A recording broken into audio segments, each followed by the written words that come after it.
if you use the depreciation module at your company, you can choose one of the most common depreciation module. They are already preset for you. If you want to create a new one, you are able to do that as a super user by clicking plus new button over here. Let's choose the declining method.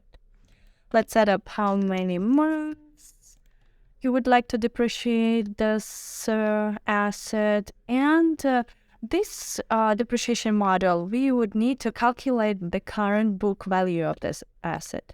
Let's hit save. It will take like 30 seconds to get all the calculation done for you by the system. You can either hit refresh, and you will be able to see the whole schedule predefined for this particular asset based on the acquisition cost and the months you prefer this asset to depreciate. So every month you would be able to see the current book value of this asset. That will help you to understand what is the current value of this particular asset in case you want to sell it.